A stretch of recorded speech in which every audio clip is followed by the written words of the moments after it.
Arestado ang isang Amerikano na mahigit isang taon na raw nagtatago sa Pilipinas.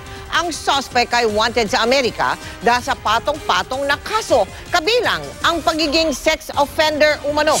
Nakatutok si John Consulta. Agad pinadapa ang 37 anyos na si Cody Dean Turner ng mga tauhan ng Bureau of Immigration Fugitive Search Unit ng makorner sa isang barangay sa Tuguegarao City. Nahuli si Turner ng immigration sa tulong ng mga operatiba at ilang tauhan ng U.S. Embassy. Per the request from the U.S. Embassy in Manila, indicating that you are fugitive from justice, you have a standing warrant of arrest from a U.S. court. Ayon sa immigration, wanted si Turner sa Amerika dahil sa kasong paggamit ng deadly weapon, second-degree assault at pagiging sex offender. Mahigit isang taon din nagtago sa Pilipinas ang U.S. fugitive bago kinansila ang kanyang pasaporte at naglagi raw sa Region 1 ng Pugante. Kanina, dumating na sa Manila si Turner mula sa Tuguegarao.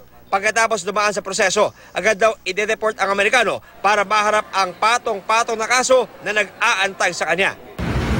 American fugitive Cody Dean Turner will be charged accordingly, and a summary deportation order will be issued against him, and his name will be included in the Bureau's blacklist so that he will not be able to enter the country.